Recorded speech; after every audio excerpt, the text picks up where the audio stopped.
So how do you get back?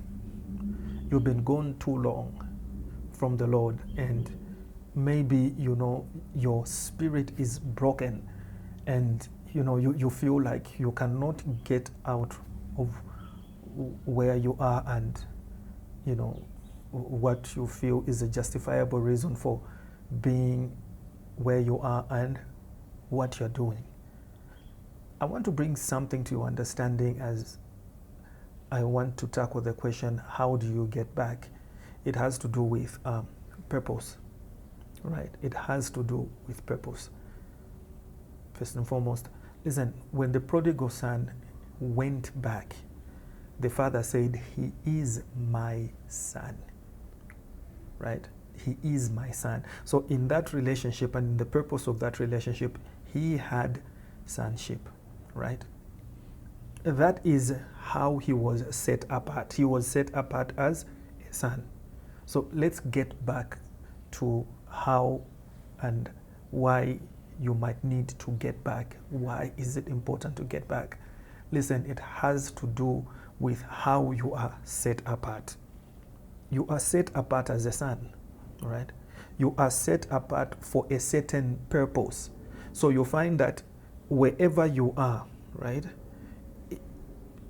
you feel inadequate, you feel empty. Yes, just like the prodigal son, when he went out there, listen, he was herding pigs. I best believe, it is like he had his purpose, but his purpose was directed to totally something else.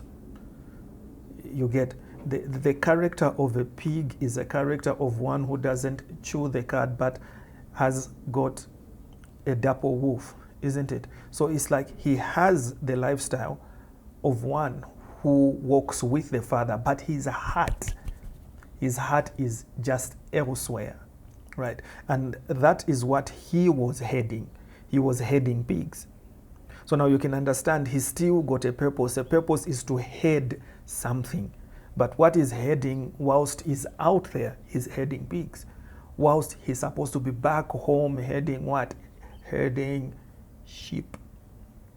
That's what he's supposed to do. He's supposed to be heading something that chews the cud and has got a divided wolf.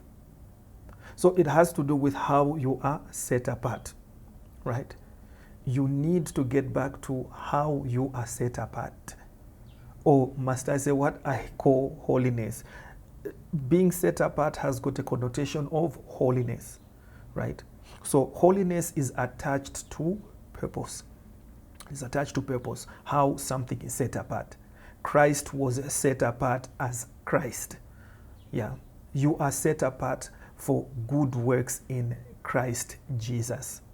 First and foremost, you understand that?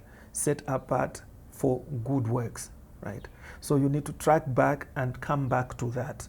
And that will lead you, even, you are saying, how do I get back? How do I get back, right?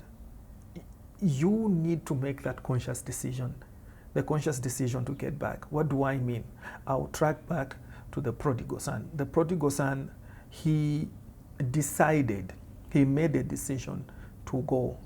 And as he was going and he reached a certain distance, getting close to home, his father came out to meet him, right? So you need to make a conscious decision to track back, to go back. That is part of the work that you have to do. The other part, the father does it. It says that the prodigal son left, going back home, right? And the father met him. So the work of coming back, brother, sister, beloved, is not yours alone. The work of coming back, the Father is there. He works with you. He cooperates with you to come back. So don't feel like you are alone. No, you are never alone.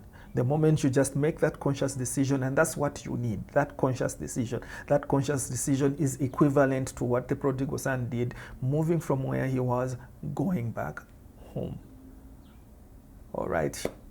So that is what you ought to do. How do I get back? Make a conscious decision. Make a conscious decision to get back. Listen, that feeling that you feel, the unsettledness, or maybe the brokenness, or how you want to go and just put your whole effort into whatever you have found there that seems to be valuable, isn't it? It is an inner yearning, it's an inner cry. That is your destiny crying, your destiny trying to come out, trying to reach out. You get. So just follow your heart. Follow your heart. Let it lead you. Follow your heart, because in that state of a crushed spirit, there are so many voices that are coming out of you, so many voices that you are listening to, some of unworthiness, some of proper guilt, some of just, just the mess that comes out of being and living in huge pain. So follow your voice, follow your heart, follow your purpose. Remember your purpose. Remember your purpose. And he remembered that he was a son. So remember your purpose, right? And follow that voice. Follow the voice of your purpose until you get to where the Father meets you. That is the encouragement I had for you, beloved. Shalom. Shalom.